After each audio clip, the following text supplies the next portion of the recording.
Well, hello, all my friends. Welcome back to the channel. If you're joining us for the first time, I'm T of Crumpets Tea and Sewing here on YouTube as well as on Instagram. Welcome. In today's video, I'm going to be sharing with you my pattern review of the Simplicity S9469, which is a very easy pattern of a top and a tunic. It's so beautiful and so flowy to wear, and I can't wait to give you all my pattern review of it.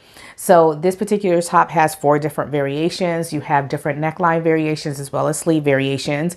And I was dying to make this. It came out in the early spring collection for Simplicity. And I was so grateful that I was able to get a copy of this before I actually went on my move. And before things got all crazy, I was so happy to get this copy. So the different variations of the pattern, and I'll go ahead and put images here so you can see what the art line and everything looks like. So the different variations of the pattern, like I said, you have neckline and sleeve variations. So for view A, you have a V neckline and you have little ties that you can actually sew onto the neckline of the garment, which is really cute. You also have a long sleeve, and at the end of the sleeve, you could put elastic at the sleeve, which is also really nice. For view B, you also have a V neckline variation, and you also have ties at the neckline. The sleeves are long, and again, you can put elastic around the cuff of the sleeve. With view B, however, you can also put elastic on the waistline of the garment to cinch the garment in.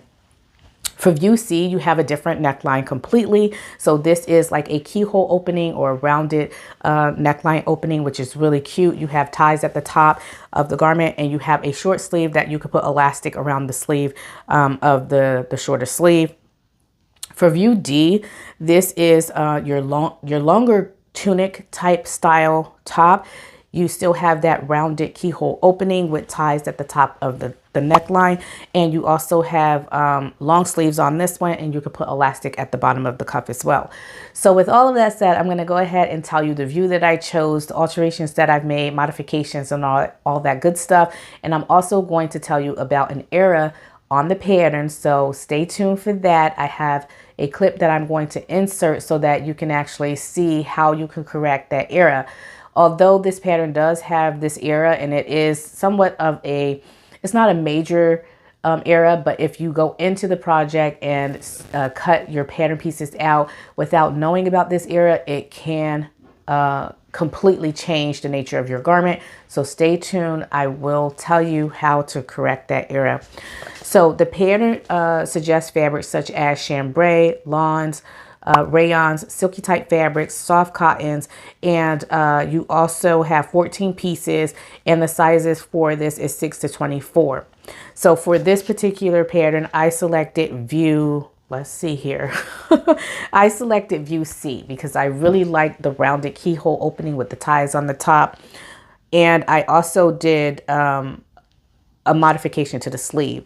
So essentially it would have been view D for the sleeves. However, I made a modification to the sleeve, and so you will see that. I'll put pictures here and then also talk you through what I did. So for modifications, let's just start with my mock-up. So the mock-up that I made for this garment was with this fabric here. So it's this beautiful, it's like almost like a Hawaiian type fabric. It's a floral type fabric that I purchased from Joann Fabrics a couple of years ago when I made a beautiful skirt and matching set. And I had some fabric left over, and I decided to go ahead and make a top to go with the skirt. Even though I already had a top, it was more of a summer top, and I wanted something that I could wear in the early spring or late spring. So I decided to just go ahead and use this for my mock-up. It turned out really well. However, during the mock-up phase, I learned that I needed to bring my shoulders forward a little bit. And so in this garment, it might look like it's a little bit backwards, I brought my shoulders forward just a little bit in the previous, or in the later version of this. So I made 3 versions of this. Like I said, this was the first, this is the mock-up. So to be honest with you, in terms of the sleeves, I was a little bit lazy on the sleeves, and so I just left the sleeve as a bell sleeve, but it's not supposed to be like that. You're supposed to cinch it in with elastic. But for this, like I said, it was just a mock-up. And also I really like the sleeve wide like that, because I wanted to make something for the maxi dress challenge, and I felt like even though it wasn't voluminous, it still was somewhat somewhat of a wider sleeve. And so I thought, hey, I could probably use this for the maxi dress challenge, but I think it was just a little bit too narrow to be like counted as a voluminous sleeve, which was okay for me because this was just a mock-up anyway. I chose a size, I believe it was 16 or 18. I'll make sure that I put it right here. Made a few garments this weekend, so I'm fuzzy on the size, but I'll put the size here, and I felt like that size was true to size. And even though this garment doesn't have bust darts on the side, I feel like even someone like me, who is fairly big busted for my size anyway, I am about a 36 D, and so and I did not have to do any bust adjustment, which is really nice because usually with these patterns they are drafted for a B cup, mostly a B cup. But I was it was really nice to know that I did not have to do a bust adjustment for this. It's really flowy, and you have lots of room. I would say I have about 4 inches of ease, so it's really nice to have that ease. Now let's get on and talk about the era in the pattern, because it is a significant era and you should know about that. So for the era of the pattern, I noticed that it was, I think it's the back piece is shorter than the front piece. And so I actually had to lengthen it near the underarm area because it does not match. And that is what I found through the mock-up phase. And so during the mock-up phase of it, I had to actually cut off the excess on the front so that it can actually fit on the sides, and I can create a nice side seam.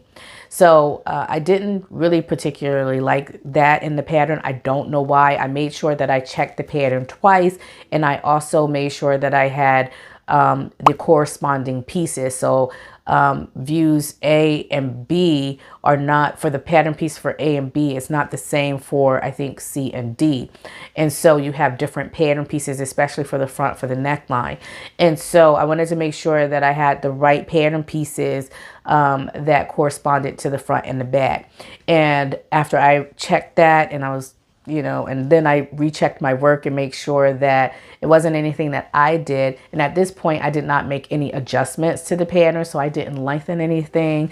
I didn't correct anything. I didn't make any modifications. And so, so I knew it wasn't me, and I knew it was the pattern. So when you go into this project, just make sure that you have that in mind. This was on my copy. I don't know if it's going to be on all copies or if they noticed that later on and they changed it or whatever, but this was on my copy of the pattern. And so if you sew this pattern and you come across that problem, I'm going to show you how you can make that fix a really easy fix. Other than that, I found that this was a very easy pattern, very nice to sew. I really liked the different variations that I sewed up. For my second version, I did make a few modifications. So I noticed that on the pattern, because it had that problem with the pattern, the sleeve was not fitting the arm side correctly, which I had already mentioned in my little clip there. But also I noticed that there was a little bit, a bit of a longer length in the shoulder. And so I had to shorten the shoulder length there. And then also I brought my shoulders forward as well because I have sloping shoulders. And so I brought the, I have sloping and forward shoulders. It's kind of complicated, but I brought those shoulders forward so that the seam line can rest on my actual my shoulder line there. And so that's basically all the modifications that I did.